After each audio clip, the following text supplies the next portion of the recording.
Fala, meus amigos do Vem Pra Consciência, seja muito bem-vindo a mais esse episódio. Eu sou Eros Escobar, biomédico, palestrante, e nós estamos aqui mais uma vez nessa paisagem maravilhosa, nesse restaurante A Candeia. Então, gratidão aí para a Vera, que sempre nos cede esse espaço gostoso aqui para a gente poder bater o nosso papo e trazer essas informações, o nosso podcast aqui para você. Quero agradecer também a nossa produtora, a Rô Comunica, e também ao Conexão ABCD por sempre estar realizando e fazendo acontecer esse nosso podcast aqui. Hoje eu trago um grande amigo aqui para a gente bater um papo sobre comportamento humano. É isso mesmo, ele é dono da Holding Pavani e tem os treinamentos Olho de Tigre que vão ajudar você a se conhecer melhor, a conhecer melhor os seus comportamentos. Então eu converso com o meu amigo Orlando Pavani. Pavani, gratidão por você estar aqui, por receber esse convite, assim, de primeira, né? Te convidei, você falou, lógico, claro, então gratidão aí pela sua presença. Para mim é uma honra, cara. Você sabe que a gente teve nosso primeiro contato em 2007, 15 anos atrás, alguma coisa assim. E para mim é uma honra poder contribuir, falar com a sua plateia. É um privilégio estar aqui. Obrigado pelo convite, eu. Que legal, que legal. E antes da gente começar o nosso bate-papo aqui, já deixa o seu like aí no nosso vídeo, deixa o seu comentário também dizendo o que você está achando aí. E não esquece de compartilhar com as pessoas e se inscrever no nosso canal para sempre receber aí todos os episódios, segunda-feira às 18 horas, tá bom? Pavani, então eu sempre gosto de começar o nosso bate-papo aqui conhecendo um pouquinho mais a fundo da história das pessoas, porque eu vejo que a história traz bastante ensino, né? A história de vida das pessoas. Então eu quero saber de você, quem era o Pavani antes de ser o Pavani de hoje em dia, da Olho de Tigre, né? Qual foi o caminho que você trilhou e para que você virasse essa chave, acendesse essa luz dentro de você e falasse, nossa, eu tenho essa missão de ajudar as pessoas através do comportamento, né? Como é que foi essa caminhada? A história é longa, mas vamos lá. Deixa eu procurar sintetizar aqui. Eu nasci em 1966, 55 anos de idade, faço 56 esse ano. E na verdade eu comecei, eu era gago. Gago? Completamente gago. E a minha primeira grande superação foi essa. O cara que é gago, que minha mãe dava dinheiro pra mim na padaria, comprar 2 pãezinhos franceses e uma bengala, né? Como era, eu voltava com dinheiro. Não conseguia pronunciar a palavra. Então esse foi o meu primeiro grande dilema na vida, né? Eu superei por circunstâncias de ter vivido o que eu hoje proporciono, mas chegou uma hora que, ultrapassado essa circunstância, eu continuo gago, mas as pessoas não vão perceber que eu tenho mecanismos de superação desse dilema. Aí eu sou basicamente desde 1991, quando o papai faleceu, eu vivo de consultoria, são 32 anos vivendo exclusivamente de consultoria de organizações, e a minha especialidade é management, é gestão. Sempre foi essa a minha especialidade. Mas muito cedo, Eros, eu descobri que implementar as técnicas modernas de gestão que a gente tem, holacracia e tantas coisas que a gente faz sobre gestão, tem livros escritos sobre gestão, tem um modelo de gestão publicado, tem muita coisa sobre gestão. Eu sou muito mais conhecido na área de gestão, na área de comportamento. Eu cheguei à conclusão que 70% da mudança de uma empresa não tem a ver com aquilo que eu sabia fazer, que era gestão. Tem a ver com gente, tem a ver com resistências comportamentais de pessoas. E eu não sabia lidar com isso. O que eu fazia quando eu pintava um resistente na empresa onde eu estava prestando serviço, que presta até hoje? Eu demitia. Confesso a você que eu adquiri um certo prazer em demitir os caras. Olha só. E eu comecei a perceber também, mas muito cedo eu comecei a perceber que a demissão não ajudava. Porque eu demiti um cara comportamentalmente problemático, tecnicamente muito bom, e quando eu repunha aquele profissional que eu demitira, ele era comportamentalmente tão ruim quanto e tecnicamente pior. Quer dizer, a substituição não era para melhor, era para pior. Isso não resolvia o problema. Então, em 1995, eu cheguei a essa conclusão de que eu tinha que ter uma vertente humanista no meu trabalho. Mas eu não queria fazer psicologia. Eu não queria atender as pessoas, não queria essa vibe, sabe? Eu queria entender como é que o cérebro operava. Por que ele não via o realidade onde ela existia, né? E aí eu fui me especializar em neurologia. Administrador, 2 mestrados em administração, como é que vai fazer neurologia? E aí eu comecei a minha jornada, fiz o Provida, fiz uma série de formações. Hoje eu acumulo 27 formações em ciência do comportamento. E tive que me transformar, tive que me desafiar a fazer medicina. Olha só. Fiz uma pós-graduação em medicina do comportamento, que normalmente não é aceita por quem não é médico. É uma formação bem elitista, assim, ninguém curte. Quando eu comecei a fazer, todos os professores falaram: você é médico? Não sou médico, sou administrador. O que você está fazendo aqui? Estou aqui para tomar pau. Se não conseguir passar, eu sou reprovado, mas eu estou aqui. E me formei em medicina do comportamento, que me trouxe uma base acadêmica e médica para fazer isso muito sustentada, diferente do que tem por aí. E a gente desenvolveu uma formação completamente orientada para dar oportunidade desse resistente a entender o mundo como ele está sendo configurado. As pessoas não são resistentes, elas não têm recursos emocionais para lidar com essas circunstâncias todas. E aí eu vivi todas essas 27 formações, me remodelaram de dentro para fora de uma maneira absurda. Eu era um cara bem diferente do que eu sou hoje, muito diferente mesmo. Eu falei assim: bom, eu tenho que fazer isso com as pessoas a partir de agora, porque eu tive uma oportunidade de me revisitar e eu preciso arrumar um jeito de fazer isso aí. E não tinha como fazer isso pela Gauss, que era a empresa especializada em management. Era outra galera, outra expertise de gente, né? Aí eu tive que abrir a Olho de Tigre, né? Que Olho de Tigre tem a ver com a pedra Olho de Tigre, né? Essa pedrinha aqui. Essa pedra significa que todos os seus recursos já existem. Você que tem coragem de descobri-los e usá-los, né? Aí eu falei assim: bom, eu vou abrir essa empresa. Em 1999 a gente realizou o primeiro curso de desenvolvimento humano que a gente teve. Na verdade ele chamava OT1, Olho de Tigre 1. Na verdade o nome inicial não era nem esse. O nome inicial era DAADO, Destruindo Armadilhas Atitudinais para o Desempenho Organizacional. Esse foi o primeiro nome. DAADO. Só que tinha outra empresa que tinha um curso igualzinho, do mesmo nome. Eu falei assim: não, esse nome é meu. Eu falei: então tá bom, então eu vou dar Olho de Tigre. Por que era Olho de Tigre? Porque eu já dava aula na academia e eu dava uma pedra Olho de Tigre para todos os meus alunos. Todos os meus alunos ganhavam essa pedra na formação da minha disciplina, quando eles se formavam na minha disciplina. A gente fazia uma formatura da disciplina. E todo aluno queria essa pedrinha, queria passar por mim para viver a experiência da minha disciplina e para ganhar a pedrinha. E eu falei: não, só pode ter um nome essa bagaça aí, tem que ser Olho de Tigre. E aí o nome Olho de Tigre surgiu como o nome de uma empresa, né? E a gente está aí há 22 anos já oportunizando uma experiência, um método Olho de Tigre de Desenvolvimento Humano, que é um método que tem 5 intervenções, das quais uma delas é a mais potente, incrível formação que a gente tem, um treinamento de imersão de 3 dias.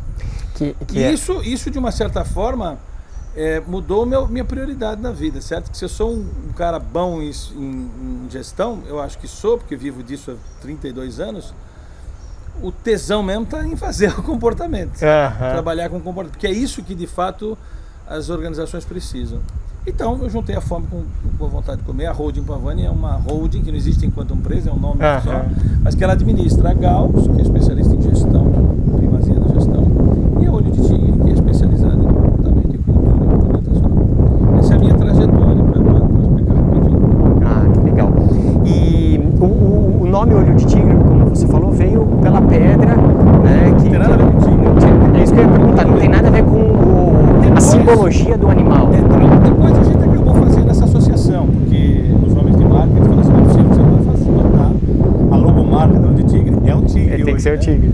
Mas por quê? E aí teve uma sinonimia depois, mas ela foi posterior. O tigre é um bicho sozinho, que não precisa ser popular, entendeu? Que ele tem uma força genuína dentro dele, que ele tem uma ele é um felino calmo para fazer as coisas. Tem uma série de características que a gente começou a pesquisar, principalmente o tigre de Bengala, que é a imagem. Então a gente não teve como não se render aos homens de marca e falar assim: a logomarca tem que ser um tigre, não pode ser uma pedra. Exato.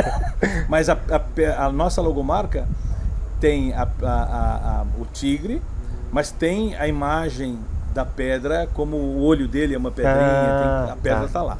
Entendi. Que é a essência que a gente teve como origem, né? Legal.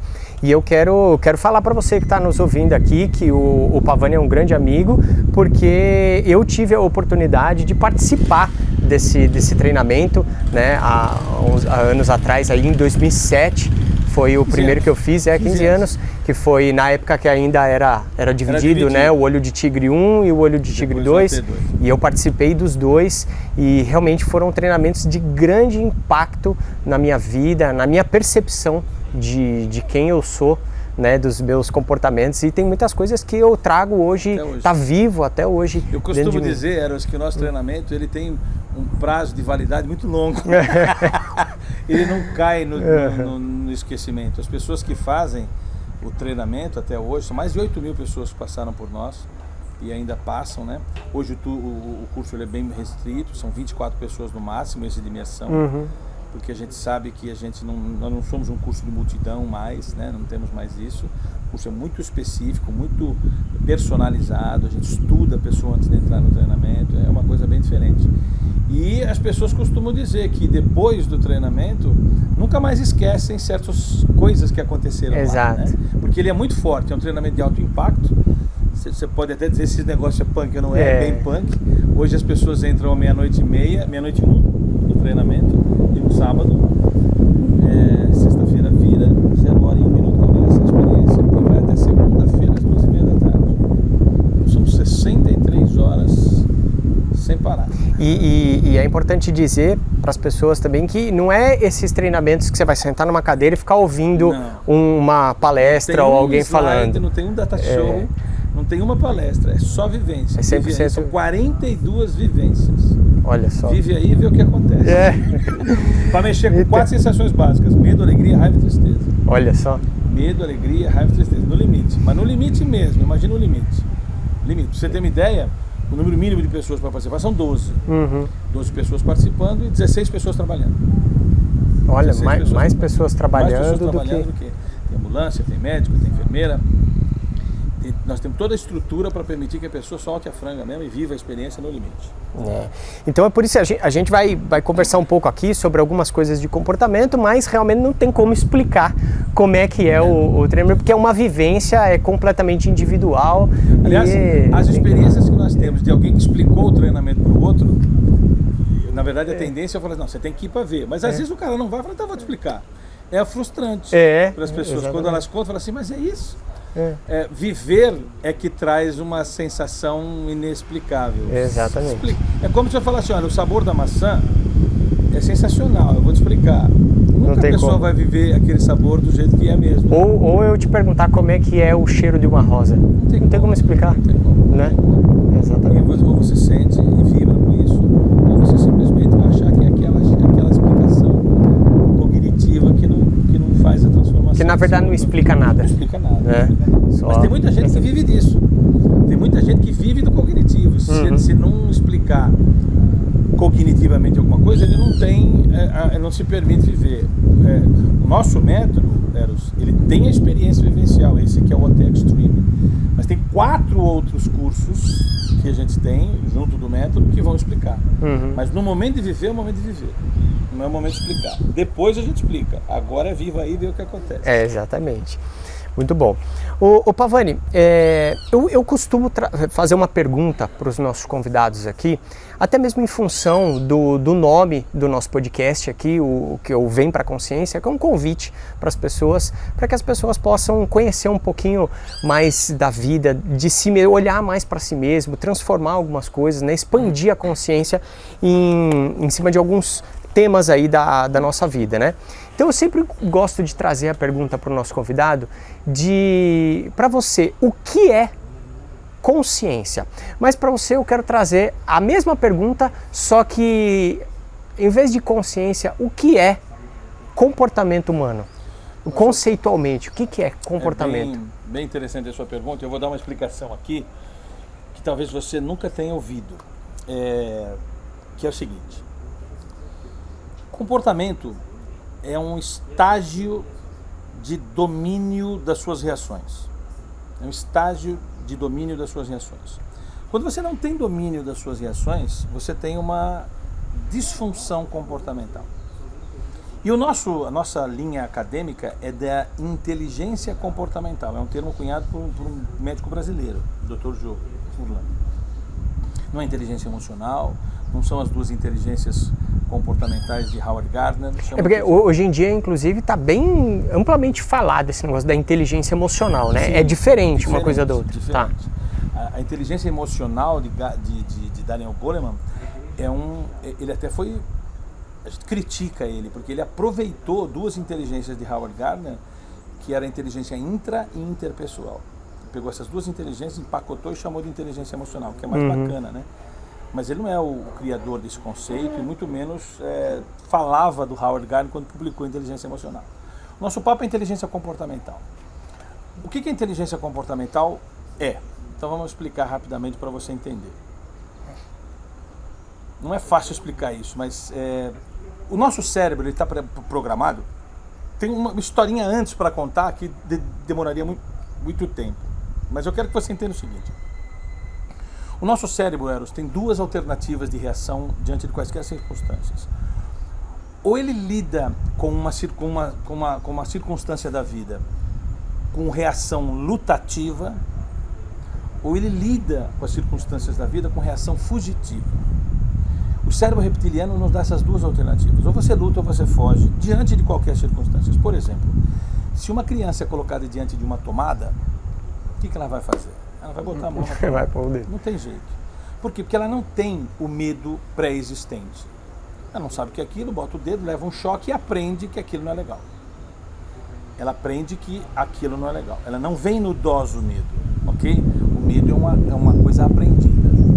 Não é uma coisa que vem originariamente no nosso cérebro. Se você colocar uma criança diante de um leão, ela vai brincar com esse leão como se fosse um gatinho grande.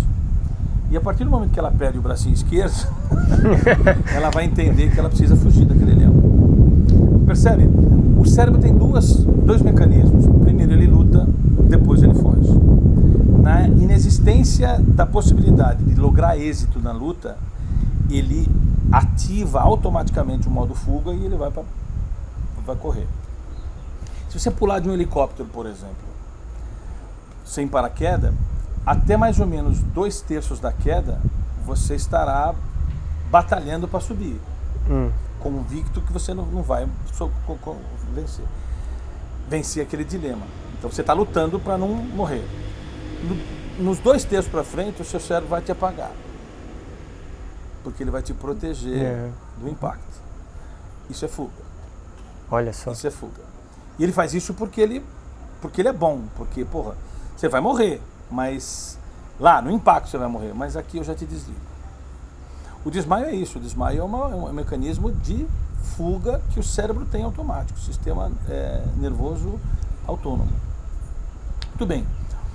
Esse cérebro reptiliano, que tem isso há muitos séculos, ele foi programado para lutar como regra e a fugir como exceção. Tá claro? Em determinado momento da humanidade, a gente inverteu essa lógica. A gente luta como exceção e foge como regra. Foge como regra. E aí você vai entender por que a gente faz isso. Poxa, eu não gosto de frequentar hospitais. O que eu faço? Eu subtraio essa experiência na minha vida e não visito mais hospitais. E aí eu vou ficar em bem-estar e estar bem. Eu não gosto de frequentar velório, então eu tiro o velório da minha vida e eu vou viver bem. Eu não gosto de me relacionar com determinadas pessoas, eu tiro essas pessoas da minha vida e vivo bem. Eu não gosto de pagar boleto, então eu não pago mais boleto e vivo bem. Ou seja, você foge subtrativamente das circunstâncias que não lhe dão prazer. Sabe como é que é o nome disso? Felicidade. Olha só. A gente aprende numa das primeiras disciplinas da medicina comportamental que felicidade é o ato subtrativo de algo que não lhe faz bem. Quando a palavra é subtração de uma experiência, você está no modo fuga. Quando você fala assim, eu não quero mais trânsito na minha vida, e muda de cidade, você está fugindo. Você está no modo fuga. Não está no modo luta. E aí você fala assim, poxa vida, mas eu sempre ouvi que a felicidade é o jeito mais nobre possível de expressar o máximo do regozijo de uma pessoa. E não é. A felicidade é essa circunstância efêmera que não representa o maior nível de consciência emocional de uma pessoa. Porque a maioria das felicidades pelas quais nós vemos aí, ela tem uma imposição. Eu serei feliz quando eu tiver dinheiro, eu serei feliz quando alguma coisa acontecer. É sempre um futuro. É sempre um futuro e é sempre mediante uma circunstância acontecer. Há uma condição para eu ser feliz. E essa condição ela é muito mais fugitiva do que lutativa. Ok? Aí você fala assim, poxa vida, se a fuga oferece um benefício tão maravilhoso que é a felicidade, o que a luta forneceria? É o conceito de plenitude. Que é isso que a gente desenvolve no nosso treinamento. O que é plenitude? Plenitude é um ato de não subtração da vida. Ok? Nada eu fujo.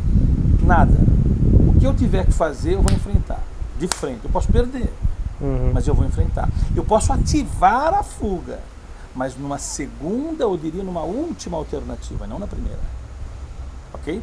E quando eu aprendo a lutar como regra de vida, quando eu não fujo mais das pessoas que me fazem mal, porque você deve estar pensando assim, poxa, fulano me irrita.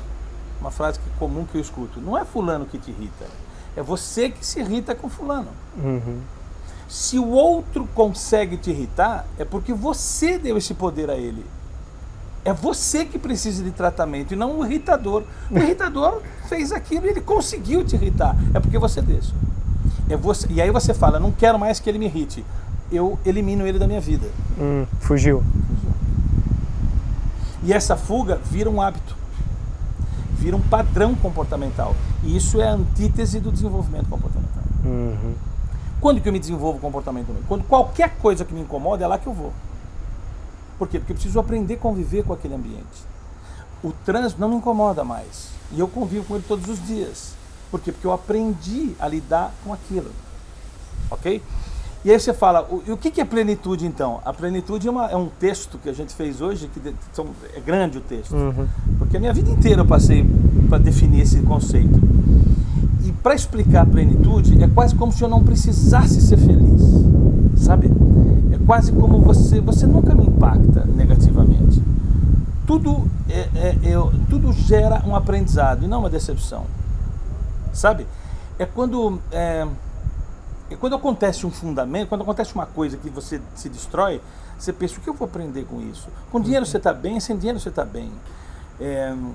Morre uma pessoa, você está triste, mas você vai ficar bem. Você perde a sua esposa, você está bem. Eu gostaria muito que a minha vida fosse para sempre com a minha mulher, mas eu sou independente dela e ela é independente de mim. A gente quer ficar junto, a gente não precisa ficar junto. Me faz entender? Então, quando a gente aprendeu a desenvolver essa característica nas pessoas e as pessoas se submetem a isso, elas sacam que elas não precisam ter a grana que todo mundo promete. Elas não precisam dessa condição para ser feliz. Você não precisa viver uma vida épica no meu padrão. Você tem que viver uma vida épica no seu padrão. E pode ser que no seu padrão não precise de grana. Seria correto assim, eu dizer que a chamada felicidade ela está no ter as coisas e a plenitude está no ser as coisas. No ser as... Exatamente. A felicidade impõe condições do verbo ter. A plenitude não impõe condições, não conjuga o verbo ter. Ele conjuga o verbo ser. E aí você vai falar assim, mas Pavani, isso é utópico. Eu não estou dizendo que você não precisa ter coisas. Talvez você precise usar coisas e não ter coisas. Nós estamos na era do acesso e não na era da propriedade. Exatamente. Você, hoje, eu tinha 3 carros, Gerson. E eu passei um ano viajando e eu não pude usar nenhum dos 3 carros. Porque eu estava viajando a trabalho. Qual é o sentido de uma pessoa que tem 3 carros na garagem e precisa de uma garagem a mais? Tem que pagar aluguel de uma casa, para pagar IPTU, então não faz sentido ter os 3 carros. E hoje não faz sentido ter um. Exato. Não faz sentido ter um. Qualquer conta que você faça, você perde dinheiro em ter um automóvel. E você vai falar assim, mas eu sou do século passado. Pois é, esse é o problema da humanidade. O século XXI propõe um modus vivendos que você não está preparado. Tem um prédio em São Paulo que não tem cozinha. Um apartamento de 97 metros quadrados sem cozinha. 97 quadrados não é um apartamento monstro, mas também não é um apartamento pequeno. 97 metros quadrados não é um apartamento de 100 metros quadrados sem cozinha. E eu falei assim, não é possível que não tenha cozinha. Não tem cozinha, não tem estrutura para ter cozinha o apartamento. E eu fui lá e falei, não é possível, eu vi isso no rádio.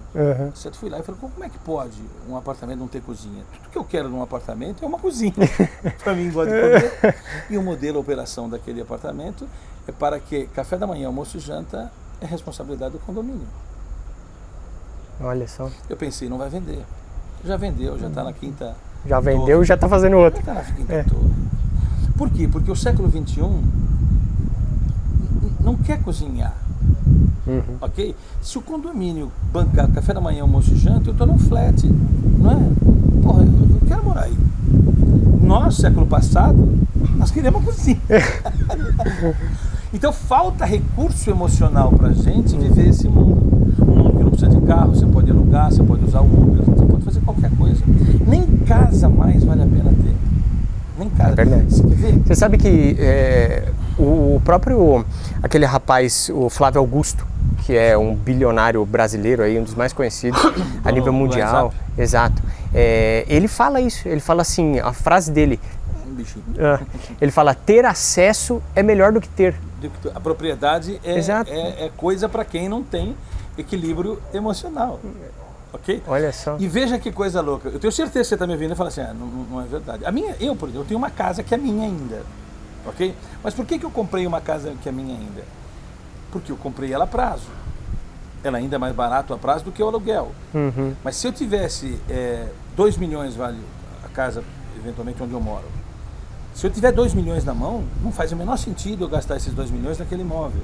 É melhor eu não ter os 2 milhões de imóvel e ir pagando, porque com 2 milhões, se eu guardar esses 2 milhões no banco, vai render de juros 4 vezes mais do que eu pago de aluguel. Não faz sentido você ter aquele imóvel. Você põe lá e com o rendimento você paga o aluguel e ainda sobra. 3 vezes. Exato. Mas ninguém faz essa conta, porque você foi doutrinado. E o cérebro, cara, aí é um dado importante para você entender. Por que é difícil entender a diferença de felicidade e plenitude? Porque nós fomos constituídos em relação ao nosso modelo mental. O modelo mental, o que é? O modelo mental é a forma de constituição sináptica dos neurônios. Nós temos basicamente 100 bilhões de neurônios no nosso cérebro. Isso é verdade desde os 3 meses intrauterinos. Até os 8 anos de idade, 98,5% dessas conexões sinápticas estão prontas. Vou repetir, até os 8 anos de idade, no máximo, 98,5% das constituições sinápticas estão prontas. Isso significa que 98,5% do jeito de você entender o que eu estou dizendo agora foi consolidado aos 8 anos de idade. Esse é o modelo mental que você tem. E a partir daí, você filtra tudo que você escolhe a partir desse modelo. Se eu te der um livro agora e você ler esse livro estará refém do seu modelo mental. Porque você vai ler esse livro e tudo que você absorver daquele livro é refém desse modelo que foi constituído em 98,5% até os 7 anos de idade. Qual que é o desafio da humanidade hoje? Eu te dar um livro para ler e você absorve o que conseguiu. E aí eu promover uma mudança sináptica no seu cérebro, é isso que a gente acha que sabe fazer, para que você, reacessando a mesma literatura, capture coisas que você não era capaz de capturar. E ressignifique, meu Deus, esse negócio não estava escrito no livro. Estava escrito no livro. É que você não tinha a capacidade de perceber porque o seu modelo filtrava aquilo. Então hoje o desafio para entender o século XXI, eu preciso de novos modelos mentais. E há como a gente refazer certas circuitações sinápticas. Para isso eu preciso ter emoções muito contundentes. Há 2 emoções que mudam circuitação sináptica: a vergonha e a raiva. Se você é adicto, por exemplo, conhece alguém que é viciado em alguma droga, enquanto ele não tiver vergonha de ser drogado ou raiva de ser drogado, ele não vai adiantar nenhum tipo de terapia. Mas o dia que ele tiver vergonha, mas não é uma vergonhinha, é uma puta vergonha, uma vergonha que ele vomita de ter vergonha. Vergonha no limite. Qualquer iniciativa em seguida vai dar resultado. Porque aconteceu o fundamento neurobiológico, que é a vergonha e a raiva, uma das duas, se for as duas, melhor ainda. E você lembra, no nosso curso tem dinâmicas que estimulam isso no limite. A vergonha e a raiva constroem uma nova forma de interpretar o mesmo fenômeno. A palavra técnica disso é ressignificação, recontextualização. Mas ela não acontece no cognitivo, ela acontece no neurobiológico. E é isso que a gente tem feito nos últimos 22 anos. Ô Pavani, eu quero fazer uma pergunta aqui, de acordo com isso que você falou. Na verdade, eu até ia entrar nesse assunto, porque eu estava assistindo lá um treinamento seu, né, estudando lá. A primeira aula do nosso OT Science está livre para qualquer um assistir, é só você entrar lá e assistir. Show. Então assistam, porque eu assisti e realmente é impactante. Legal. E essa questão de você ter 98,5%, é isso? 98,5% das conexões se consolidam aos 7, 8 anos de idade. Até os 7, 8 anos de idade. E a minha pergunta, ela vem por um contraponto sobre isso, de uma convicção que eu tenho, ou talvez você eu vou a partir de agora dizer que eu tinha. Que é o seguinte, como biomédico, eu hoje dou palestras sobre consciência de saúde e consciência alimentar. E um dos temas que eu falo, uma das palestras que eu falo é sobre consciência alimentar infantil, mas não para crianças, para os pais, né? Levando para os pais entenderem, enxergarem realmente o quão importante é eles cuidarem da saúde e da alimentação dos filhos durante a primeira infância. E uma das coisas que eu trago nessa palestra é sobre a questão da verdadeira herança, que eu falo que a verdadeira herança não é a herança genética, e sim a herança comportamental que a criança aprende com os pais. Ou seja, aquilo que o pai, por exemplo, se o pai bebe refrigerante, a tendência é do filho beber refrigerante. E ao contrário também é verdadeiro, se o pai não bebe refrigerante, aquele exemplo arrasta o filho. E eu falo assim, que se o pai se tornou diabético, por exemplo, só um exemplo, né? Se o pai se tornou diabético aos 40 anos de idade em função dos comportamentos e hábitos dele no que se refere à alimentação, se o filho repetir esses mesmos comportamentos, ele vai ter o mesmo resultado que o pai teve. E aí isso acaba que não é em função da genética, que muitas pessoas acham que o meu pai teve diabetes, então eu vou ter por causa dos genes que eu trago. Não, é o comportamento. É o comportamento. Mas aí se você me diz que 98% das conexões sinápticas de uma pessoa, ela até os 8 anos, isso significa, inclusive lá no treinamento você fala que intrauterinamente é quantos por cento? 40 a 50%. De 40% a 50%.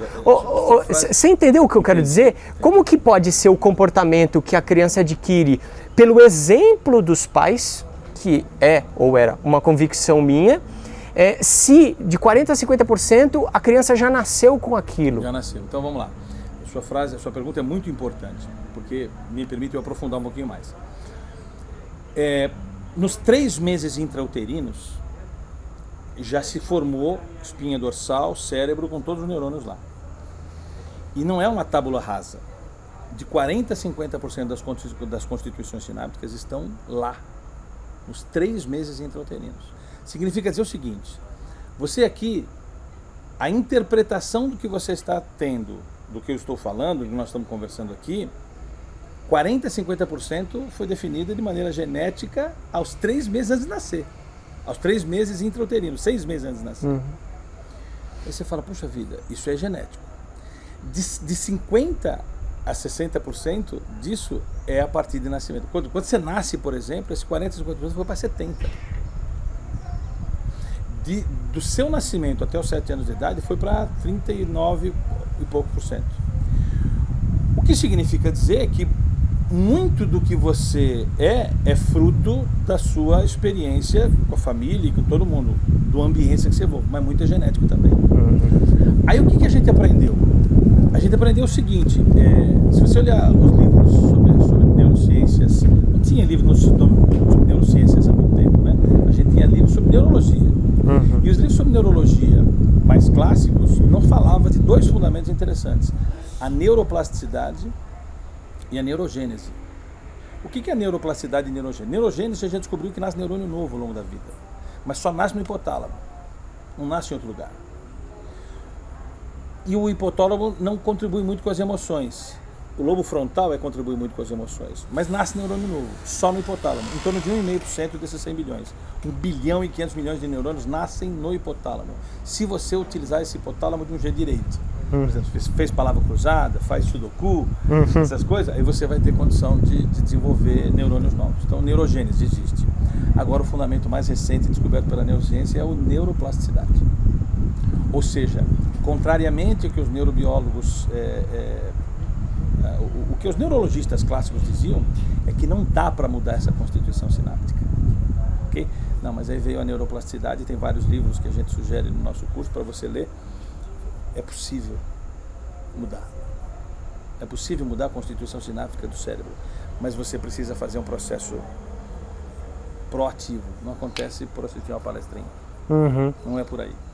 Então, o que você diz? Quer dizer, quando você fala assim, é possível mudar? Porque se você vai adotar uma criança, por exemplo, para quem já passou por um processo de adoção como eu, eles perguntam assim, você tem que responder um questionário que diz assim, essa criança tem pais alcoólatras, você quer?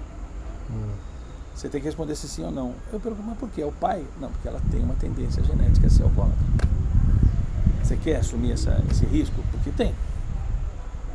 Ok? E aí o que acontece? Você pode mudar isso? Pode. Pelo exemplo, mas é de até 60%. O resto é genético. E dá para mudar o genético? Dá para mudar também. É o fundamento da neuroplasticidade que acontece. Então hoje nós somos neuroplasticamente ativos. O nosso trabalho é ativar neuroplasticamente o seu cérebro. Nós não estamos falando de psicologia, nós estamos falando de neurologia. Okay? A psicologia não muda a constituição sináptica de um cidadão. O nosso trabalho muda. Okay? Ou pelo menos tem a intenção de mudar. Nós temos técnicas para fazer isso. Agora, é para qualquer um. Se você for lá para assistir o treinamento, você não vai fazer nada. Porque você tem que se jogar na experiência. Por isso que você tem que confiar na gente. Ninguém vai te contar o treinamento. Por quê? Porque não dá. Se contar, perdeu toda a magia da bagaça. Entendeu? Hoje, você conduz a mudança comportamental de um cidadão. A palestra é pouco. Todo mundo sabe o que tem que fazer para não comer errado. Não come errado. Come errado. Por quê? Porque não é fácil. Não é fácil, não é só um entendimento. Se a inteligência fosse mais forte do que o comportamento, seria muito bom. Mas não é. O comportamento é mais forte que a inteligência.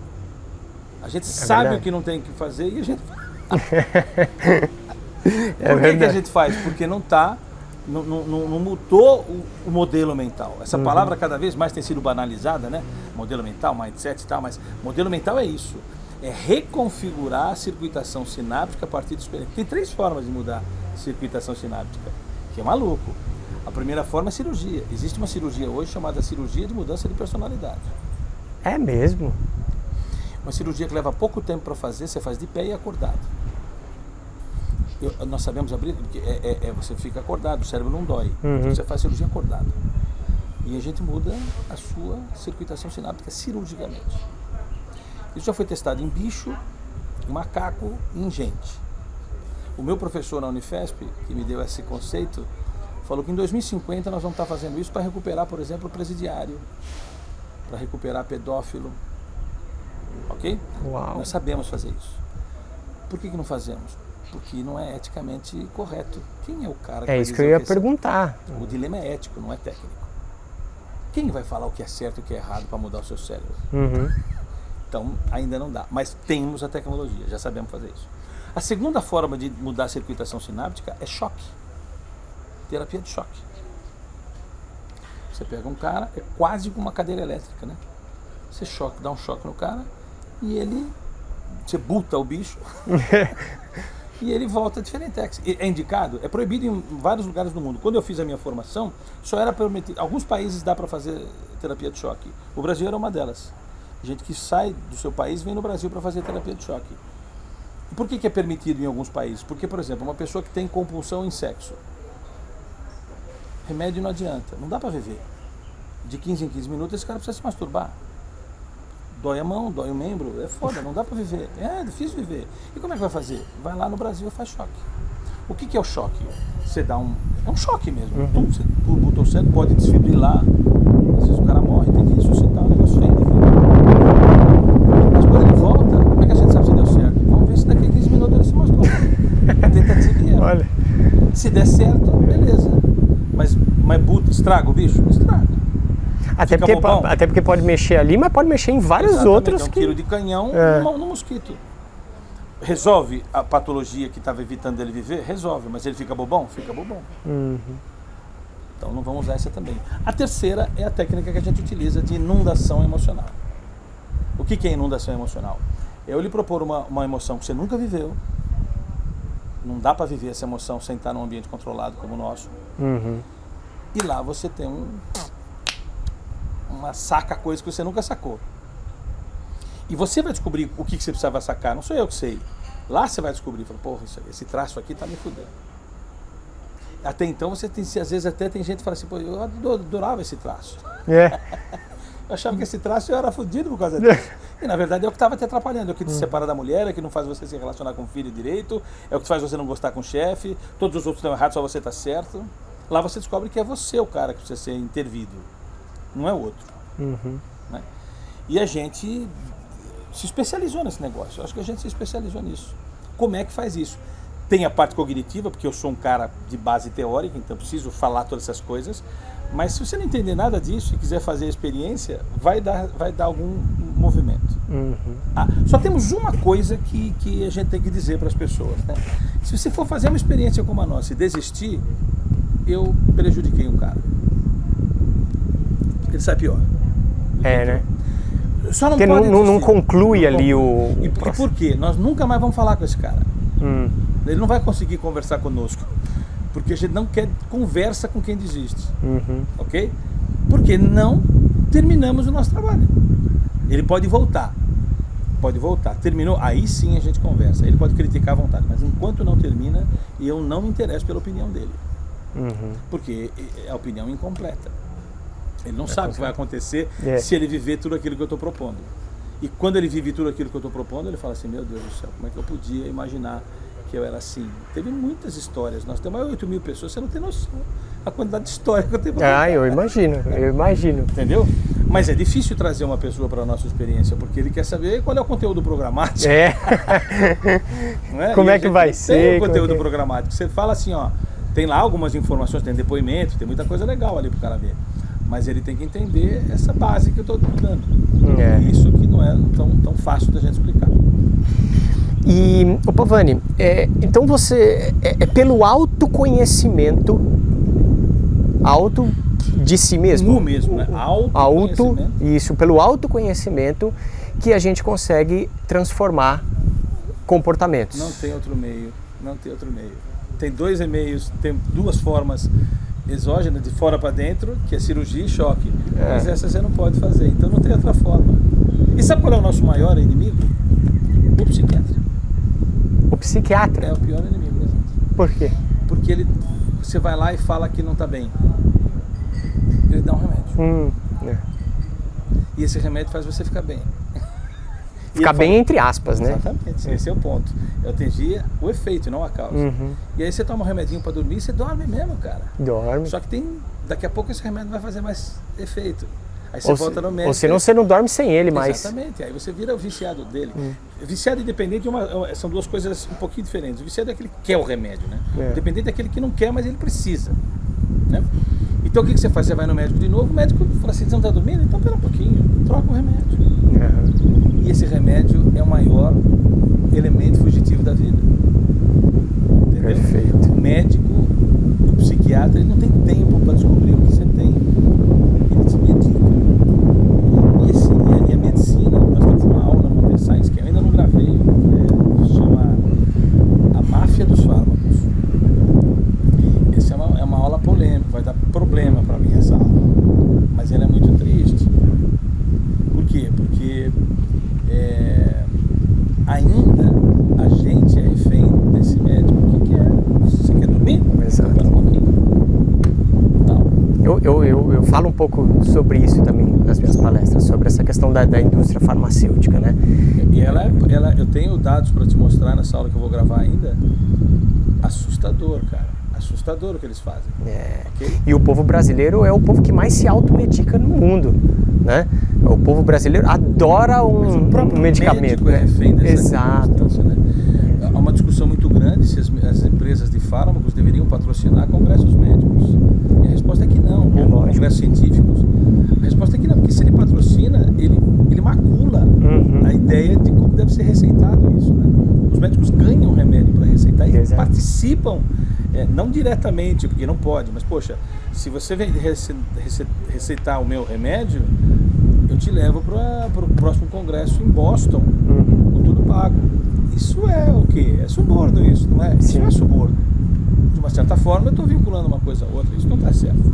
Exatamente. Não é o médico, ele deveria aprender as circunstâncias e receitar sem essa interferência, mas essa aula vai dar pano para manga. Né? Vai dar. Mas eu quero assistir. E, Pavani, a gente falou agora há pouco sobre essa questão que estava falando da felicidade, da plenitude, do ser e do ter. Eu assisti uma aula sua e gostaria, se você puder trazer aqui, essa diferença do ser e do ter. Que se você pergunta para uma pessoa quem ela é, ela não sabe responder. Ou tudo que ela responder não vai estar falando quem ela verdadeiramente é. Bacana isso aí, bacana, né? E qual é essa diferença entre o ser e o ter? Por exemplo, se eu perguntar para você se apresentar para mim, você provavelmente vai dizer assim, ó, meu nome é Orlando Pavani Júnior, eu sou diretor, presidente da Olho de Tigre, a minha formação é tal, tudo ter. Meu nome, eu não sou, eu tenho. Fui nem eu que defini essa porra. Você tem seu nome, você não é seu nome. Você tem um cargo, você não é esse cargo. Você está nesse cargo. Tanto que você tem que começar a corrigir o jeito. O meu nome é... Eu tenho um nome que é Orlando Pavani Júnior, eu tenho um cargo, eu estou presidente, eu tenho uma formação. Tudo isso é ter. Se você quiser que eu fale o que eu sou de fato, talvez não interesse, entendeu? Porque você quer saber o que eu tenho e não o que eu sou. O que eu sou é assim, eu sou apaixonado pela minha filha. E não há o que você possa fazer para tirar essa sensação do meu coração. Na verdade, no meu córtex frontal, não é no coração, é no córtex frontal. Mas não tem jeito, você pode tirar minha filha. Mas o amor que eu sinto por ela não dá para arrancar. Você não consegue fazer isso. Isso é ser. O ser não é roubável. O ter é. Olha, essa é uma definição bem boa. Não é roubável. Não dá para roubar o que você é. E você não está orientado para explicar isso para as pessoas. Eu sou apaixonado pelo que eu faço. Eu sou um cara chorão. Se interessa? Não interessa. As pessoas se interessam pelo que eu tenho. Se você fala assim, é o ter que interessa no mundo como ele está sendo configurado. E quando a gente desenvolve o ser, a gente não precisa ter nada. Nada. Uma vez eu estava dando um curso, que foi bem legal, treinando, vi o meu carro, que é um 500 pequenininho, né? E quando ele me viu saindo, terminou o curso, ele me viu saindo com o carro, ele chegou para você e falou assim, esse é o seu carro? A decepção dele, cara, era um negócio assustador, porque ele pensava que eu tinha uma Blazer, sei lá o que ele imaginava que eu tivesse. Eu disse, esse é meu carro. Mas cadê o seu carro principal? Como assim? O modelo mental dele é, eu tenho que ter um carro melhor que o dele para ele me respeitar. Entendeu? E quando ele viu isso, aí ele entendeu na prática o ser.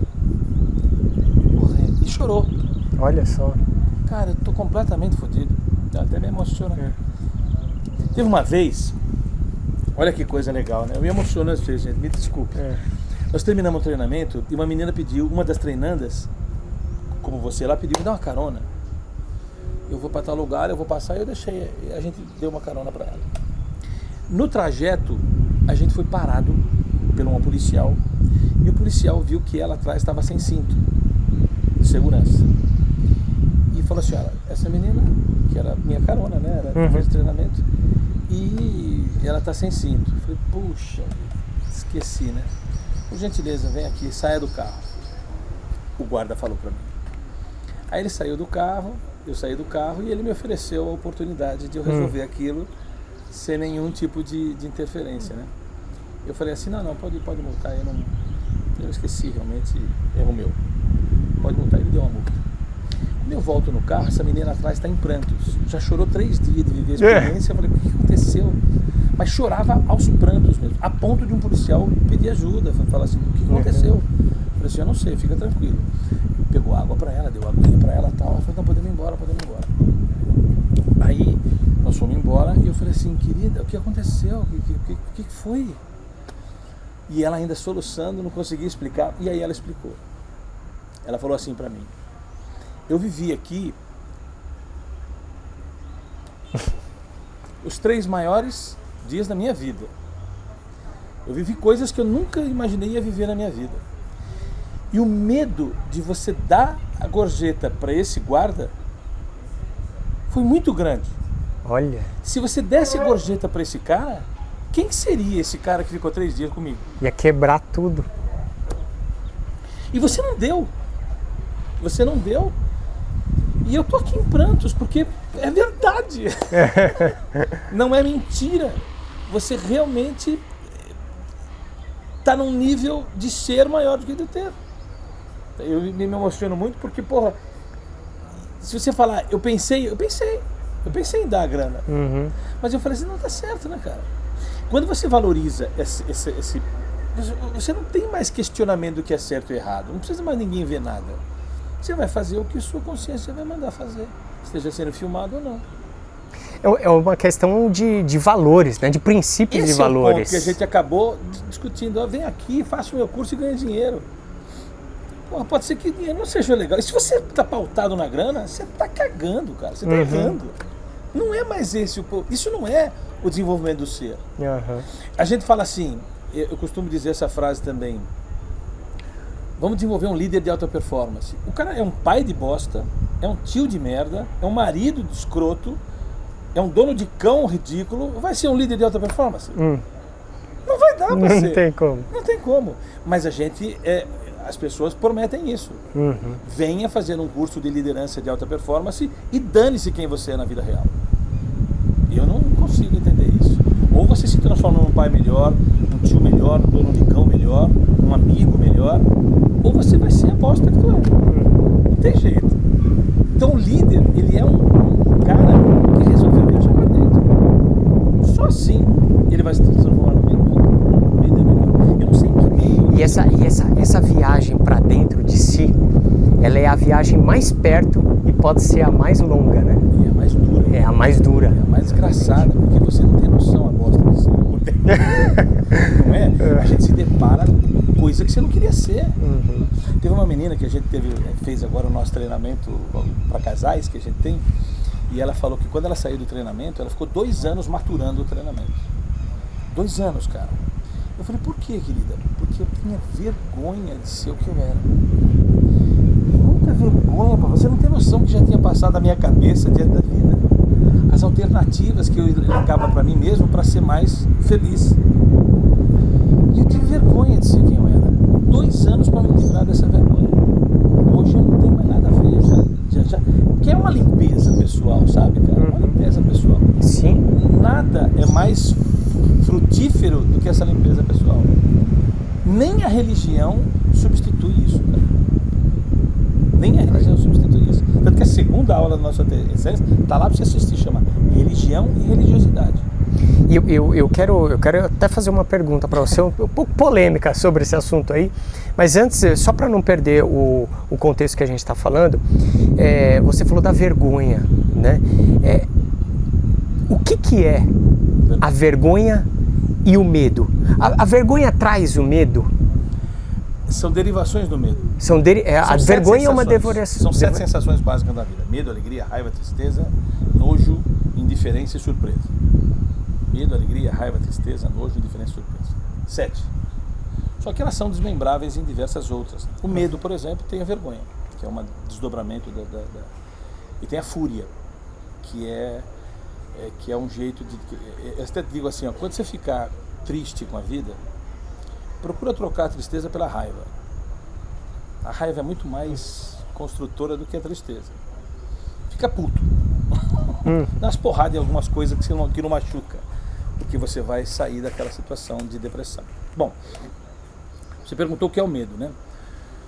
O medo, ele é muito importante na vida de alguém. Se você não tem medo, você é psicopata. Quer dizer, qual que é a característica da psicopatia? A ausência total de medo. Não tem nenhuma sensação que lhe permita medo. Se ele apanhar, ele não tem medo de apanhar. Ele vai lá e faz a merda e foda-se, vai apanhar, daí eu não tenho medo. Então medo é importante, tá? Se você se acha que é cagão, agradeça. Ser cagão é bom. O problema é que você tem duas formas de enfrentar o medo, que é coragem e bravura. Todo mundo fala da coragem, mas todo mundo esquece a bravura. O que é a coragem? Coragem é assumir que tem medo. Parar de falar que não tem medo. Isso é o cara corajoso. Eu tenho medo dessa porra aí. Agora, a bravura é não admitir que o medo te vence. Que é bravura, bravo, raiva, fica bravo.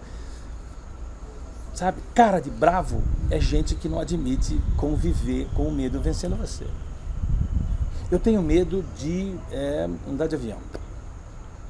O cara que tem a bravura, ele vai lutar contra esse medo. O cara que só tem coragem, ele vai fugir desse medo. Mas quando a gente fala sobre a coragem, que você fala para a pessoa assim, tenha coragem. Porque, inclusive, até, falando da coragem, uma coisa que eu até sempre digo isso, perguntar para você, a coragem pela própria palavra, cor vem de coração. Exato. Coragem é agir com o coração, porque é um pouco diferente do que as pessoas entendem, a percepção que as pessoas têm sobre coragem. Se coragem é agir com o coração, é eu deixar o meu coração falar mais alto do que talvez a minha razão.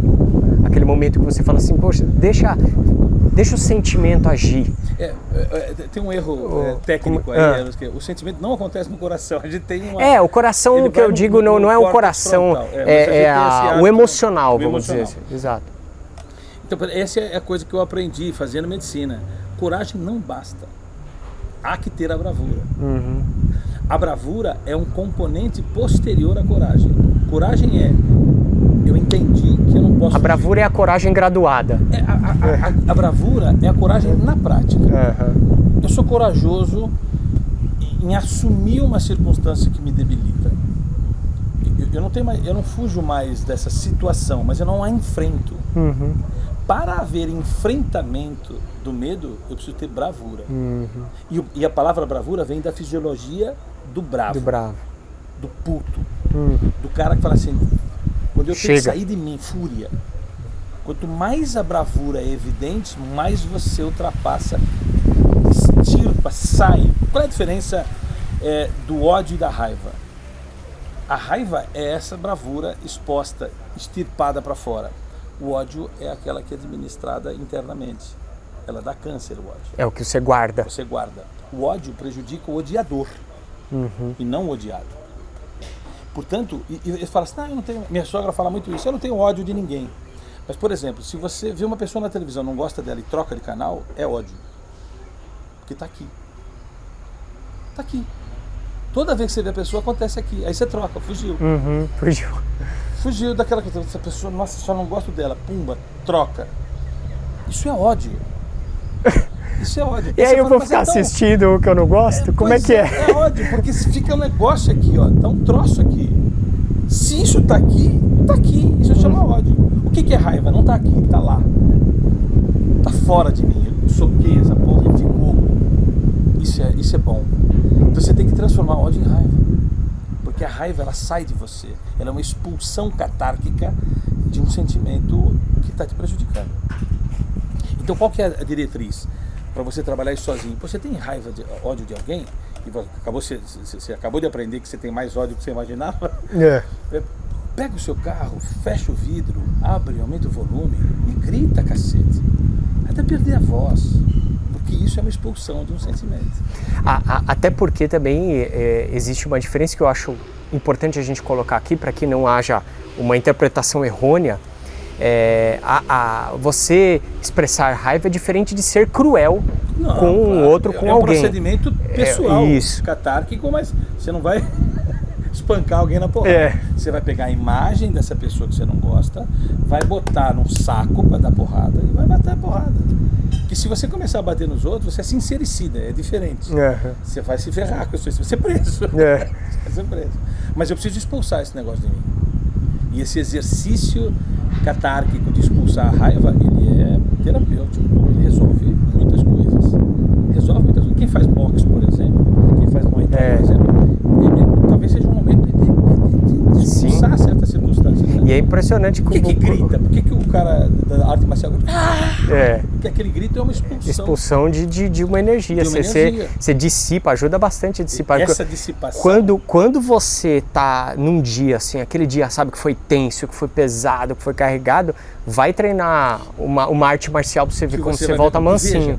Veja, eu fiz taekwondo quando era garoto, eu fiz algumas coisinhas, né? Não desenvolvi, mas toda expansão verbal, ela é fisiologicamente impossível de fazer numa boa.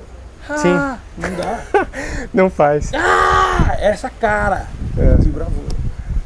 Olha, sem a bravura não existe coragem útil. A coragem sozinha não é útil. Ela talvez seja mais sofrida ainda, porque se administra e até engole.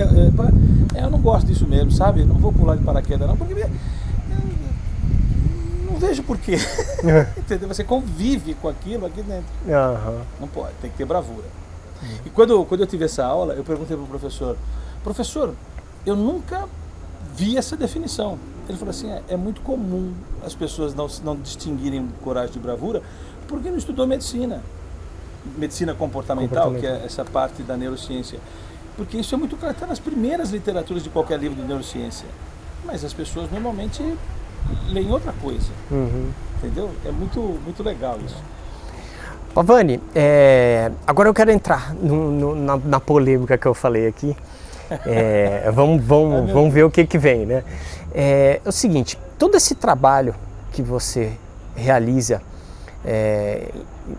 impactando ali ou mexendo ali com o comportamento das pessoas, mexe com a emoção, mexe com o sentimento. Existe de alguma forma algum viés espiritual nisso? Ou como que você enxerga a espiritualidade dentro desse trabalho? Eu imagino que vocês lá não devam trazer nenhum aspecto espiritual, até para não gerar alguma questão de crenças e tal, mas dentro da sua visão, como que a espiritualidade está junto com todo esse processo aí? Eu podia fazer uma entrevista dessa por ano, tava bom já. Cara, isso é muito importante realmente, porque a gente não trabalha essa questão. Ao segundo vídeo do T Science fala sobre religião e religiosidade. E a gente valoriza a religiosidade e não a religião. Que seria o que eu estou referindo à espiritualidade. Tá. É um pouquinho mais profundo até. Qual que é o nosso esforço? O judeu pode vir, o cristão pode vir, o agnóstico pode vir, o ateu pode vir. E a gente tem uma visão errada, não elástica, que diz assim: eu sou cristão. Quem não é cristão é canalha. Eu sou ateu. Como é que você pode? Se você é ateu, você é canalha. Porque quem é cristão não é canalha. Então quem é ateu é canalha. Então uma das coisas que a gente defende é que o caráter não tem nada a ver com a sua decisão no que você acredita. Certo? Então nós trabalhamos o caráter por fruto do advento neurobiológico.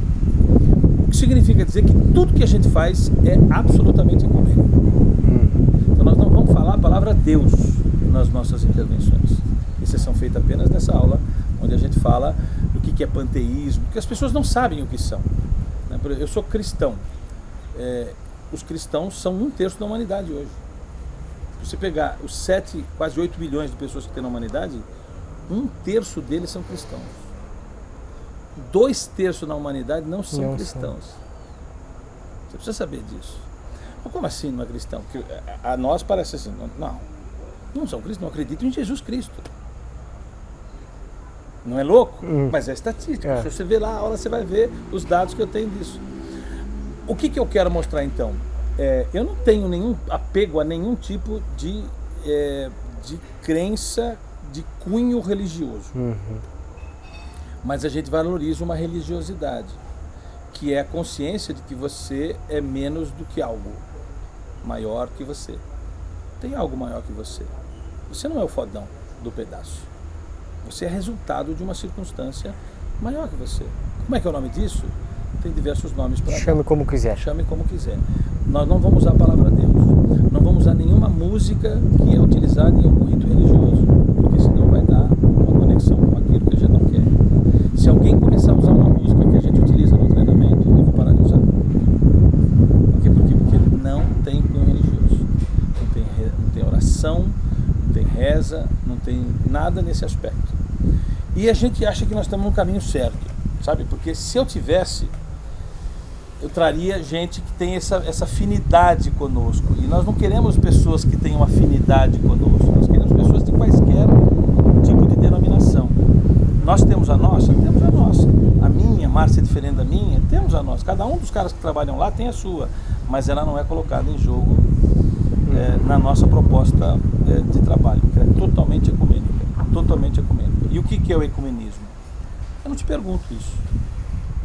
Não me interessa. Não interessa. Não me interessa. Eu nem vou concordar e nem vou discordar. No ambiente do programa, eu não falo nisso. Sim. Agora, esse final de semana foi um casal que há muito tempo fez treinamento conosco lá. E eles quiseram discutir isso. Aí a gente discute. E aí a gente coloca, mas é num ambiente que não é um ambiente da proposta técnica de trabalho. Nesse sentido, eu digo para você, nós não valorizamos nenhum tipo de espiritualidade que não seja aquela que sozinho você decidiu. Agora, tem uma palavrinha importante no nosso programa, que é a palavra consciência. Já ouviste falar dessa palavra? Já ouvi falar na palavra, mas... A gente valoriza a plenitude consciente. O que é a consciência? É o seguinte, difícil explicar essa palavra, mas ela é o livro mais difícil que eu li na minha vida, tá? Eu tive que ler várias vezes eles para entender. Consciência é o seguinte, vamos imaginar que você fala assim, ó, eu tenho uma convicção de pontinhos. Isso não é consciência. A consciência, ela valoriza o não encontramento e a preferência pela jornada e não pelo encontramento. Então, na verdade, o que eu penso hoje é apenas por enquanto, porque eu continuo na jornada da busca. Eu não sei direito do que. Continuar na jornada da busca significa, em algum momento, eu poder jogar fora tudo que eu aprendi. É a metamorfose ambulante do Raul Seixas. Metamorfose ambulante, ó, fudido. Porque eu não quero mais dizer isto é. Eu sempre vou dizer, é provável que. Ok? Isso é a visão consciente da vida. Quer dizer, eu não sei mais nada até o próximo livro que eu vou ler. O próximo curso que eu vou fazer. Então por isso que a gente não usa PNL só. Porque eu não sou um PNLista. Eu fiz PNL, eu fiz Enneagrama, eu fiz método Silva de controle mental, eu fiz genética, eu fiz todas. E ninguém é assim. A maioria das pessoas são especialistas em alguma coisa. Ele estudou PNL, ele vira um PNLista. Eu falo, estuda método Silva, que é anterior aos caras que produziram o método Silva, que produziram o Bandler, esses caras são do PNL. Os caras não falam do método Silva. E eu estudei o método Silva e uso. Ok? Então, o que eu sou? Eu sou consciente. E eu quero que o meu aluno também seja consciente. Para de rotular. Para de se encontrar. Poxa, me achei nessa religião. Eu diria, que pena. Que pena, porque você não se busca mais. Entendeu? Você partiu do pressuposto de convencer os outros que aquele é o melhor jeito, e talvez não seja. Se você continuasse procurando, talvez você sacasse outras coisas. E é essa busca consciente que a gente faz. Eu prefiro a jornada. A jornada é muito legal. Sabe, o destino para mim, a gente procura ensinar isso, né? O destino é irrelevante. A jornada é que é o meio barato. A jornada. E eu tô aqui. Você vai. Também não interessa o que vai ter nessa entrevista. Que eu tô aqui inteiro com você nesse momento. A jornada é essa aqui. Isso aqui é o tesão. Eu não queria que acabasse isso aqui. Eu queria que isso aqui fosse infinito. Porque eu tô aqui. Essa é a jornada. Presença, né? Presencing, o Otto Scharmer, é um conceito importante. Então, onde é que eu quero chegar? Se eu defino uma verdade absoluta da qual eu me encerro,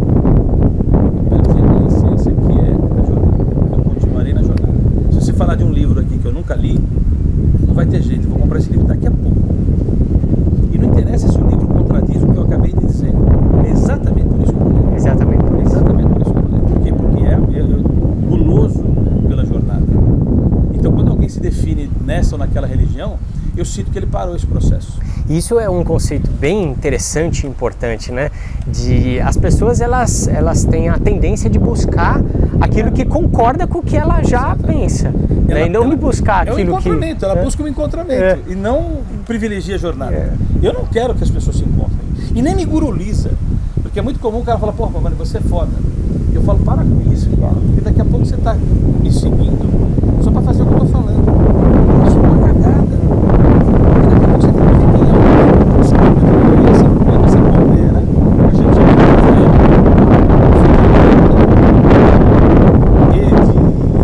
você tem que fazer a sua experiência do conhecimento. Aula. O que nós estamos fazendo aqui é ferramenta. Você está aprendendo coisas. Mas não absorva elas. Experimente elas. Aí, F-E-R. Reflita depois de experimentar. Não reflita depois de escutar a mim. Reflita depois de experimentar. É isso que o treinamento é. Vive aí. Experimenta essa porra que eu estou te falando. E aí você reflete. E aí você aplica. Sabe o que as pessoas fazem? Pula esses dois. Ele escuta e aplica. E não passou por essas duas. Ele é um gravador. Exato. Ele é um gravador. A essência dele não está ali. Então eu falo, acessa, experimenta. Portanto, não vale a aulinha. Tem que ter uma experiência. Tem que ter um negócio que você fala, puta que pariu, tem que subir o pelinho. Reflete, porque não acredita muito nisso. Experiência é sempre mais forte do que a cognição. Dá um tempo, que a gente fala no treinamento, dá uns 15 dias para tomar decisão. Por quê? Porque você está envolvido numa série de experiências só. Deixa ela combinar com a cognição. Reflita e aí sim se aplica. E se não aplicar? Desperdício. Desperdiciou o tempo. E se você não aplicar, é porque você não devia nem ter feito o negócio. Até porque a sabedoria, ela está justamente você pegar o conhecimento adquirido e colocar na prática. Sem dúvida. Né? Porque senão fica só... Aplicar, a pessoa tem uma overdose de conhecimento e não faz nada com isso. É o que eu digo pro meu aluno, eu dou aula na GV, né? E o meu aluno fala assim, o cara coloca no currículo que ele estudou. Mas ele não coloca no currículo que ele aplicou. Hoje não interessa mais o que você estudou, isso não significa nada. Pode ter sido exatamente a prova que você usou ela total. Porque você estudou pra cacete e não fez nada. Pô, que zero ela? Tinha que aplicar. Então o currículo do futuro não vai ser o curso que você fez. Vai ser o resultado que você obteve. Experiência. Com os cursos que você nem talvez tenha feito. Você vai relatar o resultado e não só a experiência. Eu quando comecei aqui falei, eu era gago. Isso é resultado. Eu não sou mais. Eu ainda sou, mas você não percebe. Eu fiz uma coisa para você não perceber que eu sou gago. E como é que fez isso? Esse é o background. Mas o resultado é importante. Eu apliquei essa bagaça de um jeito. Eu sou dançarino, meu pai era dançarino. Quando gago eu ia tirar uma moça para dançar, o que ela fazia? Ria. E aí, porra, ela ria porque eu era um gaguinho tirando ela pra dançar. Eu, na próxima, eu não pedia mais, porque ela via que eu tinha pedido de um jeito estranho. Aí eu ia fazendo assim. Até que uma falava, vamos dançar com esse gato. Quando ela começava a dançar comigo, ela falava, pô, você filha da puta dança.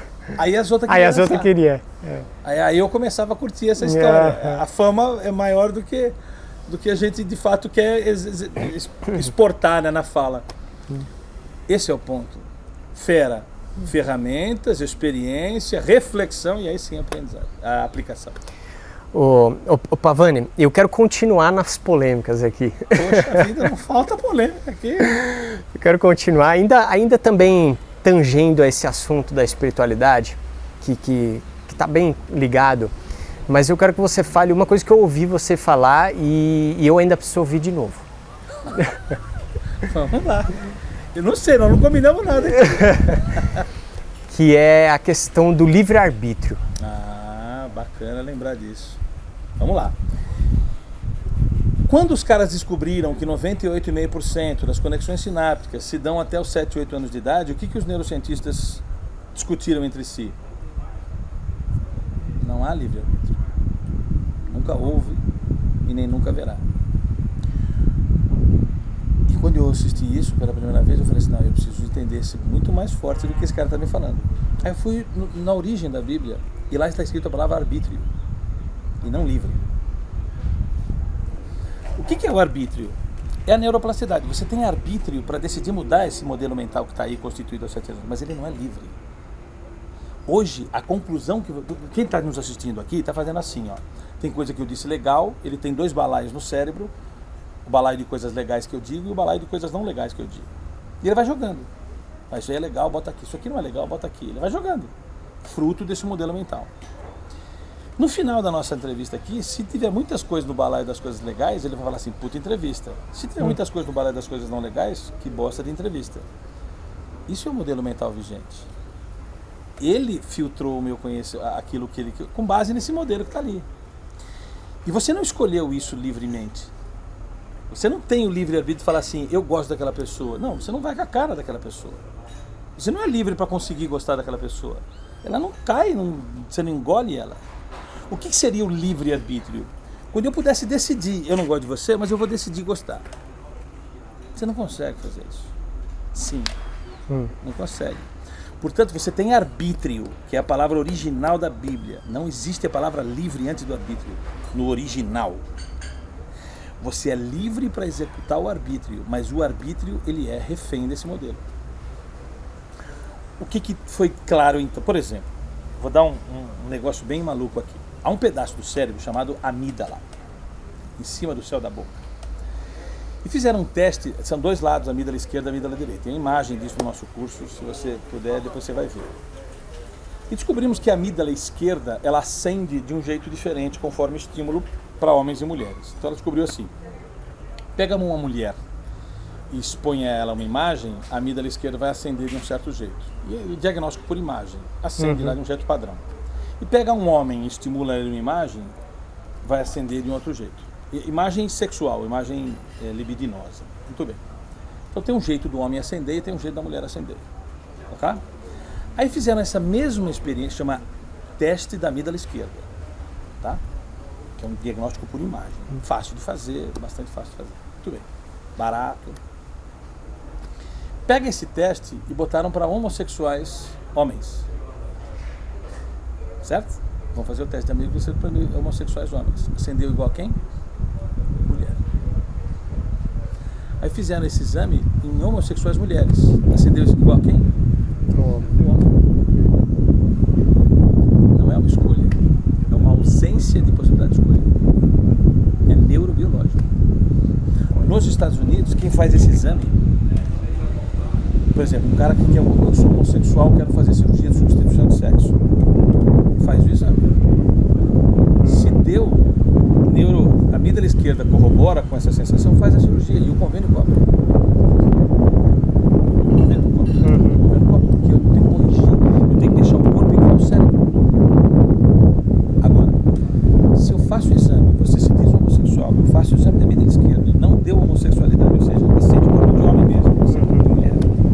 O que escreve no prontuário? Fizeram um congresso para o que a gente escreve no prontuário quando alguém se diz homossexual, submetido ao exame da amígdala esquerda. Escreve o quê? Tiveram que fazer um congresso, vai escrever o quê? Criado? O que vai escrever? Ninguém sabia o que escrever. Aí ele concluiu, medicamente, é um protocolo que você tem que escrever oportunista. Oportunista. Oportunista. É um nome médico para definir um cara que se acha homossexual, mas o cérebro esquerdo, a amígdala esquerda não corrobora com isso. E aí não pode fazer cirurgia, porque depois ele vai se arrepender. Entendi. Qual é a liberdade que esse cara tem? Então, para de rotular o cara como ele é safado, por isso ele é homossexual. Não, ele não tem alternativa. Ele não tem alternativa. Dá para mudar com neuroplasticidade? Dá. Mas o cara quer mudar? Não quer, ele está bem daquele jeito. A gente poderia fazer aquela cirurgia de mudança de personalidade, como eu te falei. Mas quem é? Esse cara está bem do jeito que ele está. Ele não quer fazer essa cirurgia. Ele quer fazer a cirurgia de mudança do sexo. Percebe quando não tem... Não, é desumano falar para essa pessoa que ele está doente. Ele tem o cérebro de mulher. Como é que faz? Se ele tivesse livre-arbítrio, ele mudava. Mas ele não tem.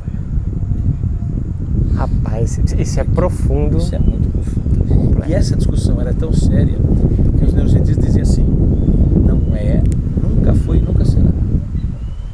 Esse livre-arbítrio é um engodo, inclusive etimológico, porque a palavra livre não existe na Bíblia original. É o arbítrio. O que é o arbítrio? É o direito de mudar de opinião, mas não é tão livre assim. Você não consegue colocar no balaio de coisas não legais alguma coisa no balaio de coisas legais. Não dá, não vai. Você fala assim, por que você não vai com a cara daquela pessoa? Não sei, eu não vou com a cara, mas cadê o livre-arbítrio então? Se fosse livre, você podia mudar, e você não muda. E não é porque você não quer, é porque você não consegue. Falta o recurso. Então não existe livre-arbítrio mesmo. E o cara que já tem um dogma religioso já vai nos jogar no balaio de coisas não legais agora. Não é? É verdade. E ele não está elástico. Deixa eu pesquisar o que esse burro está falando. Ele não vai pesquisar, ele vai só jogar de lado. Faz parte do risco. Rapaz, esse é o Doidão, né? Doidão. Mas não magoa, porque você tem arbítrio. Quer dizer, a Bíblia tem razão. Você tem arbítrio, mas ele não é livre não, como a gente imaginava. Você não consegue fazer o que você quiser com a tua impressão. Se você não está indo com a minha cara, você não consegue ir com a minha cara, assim, só porque você quer. Não dá. Pavani, Nossa, cara, foi tempo já. É. Não sei se a gente já passou de uma hora. olha aqui, que bate-papo maravilhoso aqui. E eu tenho certeza que dá pra gente ficar aqui Ficava a tarde inteira até a noite aqui. até a noite aí e ia ter assunto ainda, né? Então, eu quero registrar mais uma vez aqui minha gratidão por você estar aqui, aceitar o nosso convite aqui do Vem Pra Consciência, pra gente bater um papo tão gostoso e tão profundo assim. Eu tenho certeza que impactou aí as pessoas que estão ouvindo. Para mim não é um privilégio. Sabe que você, como membro da família de Tigre, né? Há tanto tempo, há 15 anos atrás, nós estamos falando disso 15 anos atrás, a prova que esse negócio tem vida, um prazo de validade maior, né? Para mim é uma honra poder estar aqui falando com você, uma pessoa que passou pela nossa experiência. Só pessoas assim é que nos dão a oportunidade de falar como você está me dando. Legal, obrigado, gratidão.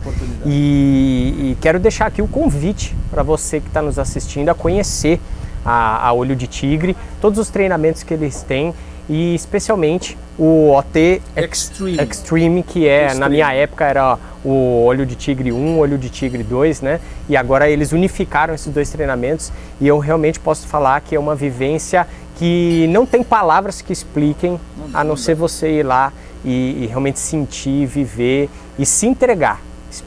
Principalmente isso, se entregar à experiência, né? Então, antes da gente encerrar, Pavani, eu quero que você deixe aqui os seus contatos, redes sociais, né? Inclusive falar para a galera que tem disponível aí no YouTube esse treinamento do OT Science, o OT Elements. Que... Pessoal, as 30 leis do Olho de Tigre. Esse livro aqui é a base do nosso trabalho. Todos os cursos do Método Olho de Tigre é baseado nesse livro aqui. Um dos cursos, o OT Elements, é gratuito. Basta você me dar o seu cadastro, você tem que ir numa página que eu vou te dar. Tem um link lá que depois a gente põe aqui. Isso. Você entra nesse link, tem um formulário para preencher e aí você ganha esse curso gratuito. E tem um monte de coisa lá para você fazer. Muitos cursos online e o presencial, que é o Aldo Borogodó, é o nosso carro-chefe. É aquele que de fato tem a técnica da inundação emocional que a gente fala, né? Que é o curso que você me deu o privilégio. Com certeza. Sou eu que ganho o privilégio de conhecer as pessoas, não as pessoas de me conhecer. Você que é o cara importante. Se não fosse você, nada disso seria verdade. Olha, eu só estou aqui porque você viveu a experiência. Não foi que eu fiz nada, você deixou. Isso é importante. Que bom. E o Instagram, as redes sociais? Então, gente, nós estamos em tudo quanto é lugar. Você pode procurar olhodetigre.com.br no nosso site. Tem canal do YouTube da Olho de Tigre, canal do LinkedIn, canal do Facebook, canal do Instagram da Olho de Tigre. Aí no meu, Orlando Pavani Júnior, você tem lá, me segue no LinkedIn, me segue no Instagram. Tá um monte de coisa que a gente dá. Se você no Instagram, você vai ver no meu Linktree.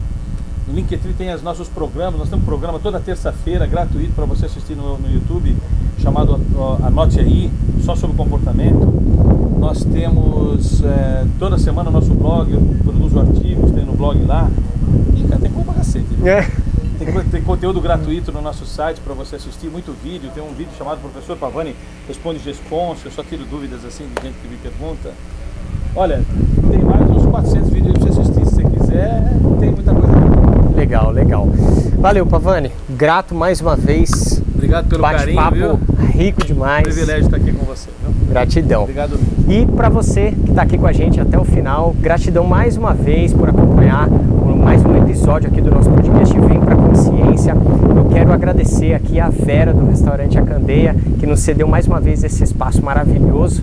E daqui a pouco a gente vai almoçar aqui uma refeição deliciosa aqui, natural. Ela me da falou Vera. de um pãozinho, que eu tô com água na boca desde que eu cheguei aqui nesse pãozinho. Guardando pro pãozinho. O pãozinho é maravilhoso, Eu não pãozinho posso comer caseiro. carboidrato, só vou comer esse pãozinho. Ai, ai.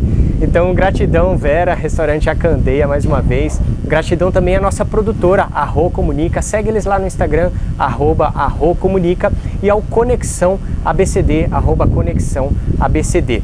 Lembra de deixar o seu like aqui no nosso vídeo, também com tanto de informação e de consciência, de conceitos que a gente recebeu hoje aqui com o Pavani, né? Merece lá o seu like, também o seu comentário e compartilhar com as pessoas, porque o nível de informação que a gente falou hoje aqui merece você levar isso para mais e mais pessoas. O pessoal não tem a noção de quando esse like ajuda, cara. O algoritmo só entende quem likeou. Se não likear, a gente não consegue chegar onde a gente quer. Então tem que deixar o like. Exatamente. Mesmo então, que você não goste, deixa o seu like. Exatamente. E se inscreve no nosso canal também para receber todas as informações. Toda segunda-feira às 18 horas um episódio novo do nosso podcast Vem Pra Consciência. Eu sou Eros Escobar, biomédico palestrante. Segue eu lá no Instagram também, @eros.escobar. E gratidão, até o próximo episódio do nosso podcast. Pavani, aqui junto comigo, ó. Vem Pra Consciência. Vem Pra Consciência rápido, agora já, só depende de você.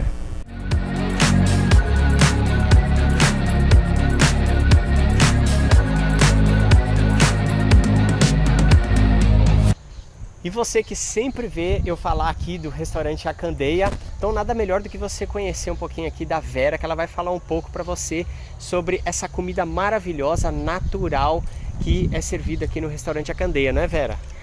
Então, Eros, comer é um dos maiores prazeres que a gente tem na vida. Além de ser prazeroso, é necessário, é a nossa energia, nosso combustível. Então, o carro precisa de um bom combustível, nós melhor ainda. No Restaurante A Candeia, nossas comidas não usamos nada de tempero industrializado, é um tempero caseiro, só aquele temperinho, ervas que a gente planta, alguma coisa a gente compra fora, né? Porque é uma quantidade muito grande, mas é uma comida totalmente saudável. Os nossos molhos são feitos com tomates frescos, então é uma comida que você realmente alimenta a alma. Olha só, isso aí, alimenta a alma e, além de tudo, ainda é deliciosa, porque você pode vir aqui no Candeia, usufruir de toda essa qualidade e ainda ter o prazer de comer bem, comer gostoso, né, Vera? E ainda desfrutar dessa natureza, paisagem, né? Essa natureza maravilhosa aqui. Então, vem aqui visitar o Candeia, que você não vai se arrepender. Um ambiente super intimista, familiar aqui. Tem espaço para as crianças brincar aqui também, né? Tem um parquinho delicioso aqui para as crianças aproveitarem. Então é tudo de bom. É isso aí, vem conhecer as especialidades da casa aqui no Restaurante A Candeia. Qual que é o endereço, Vera? Estrada Pedreira Alvarenga, 2455, Eldorado, Diadema. Vem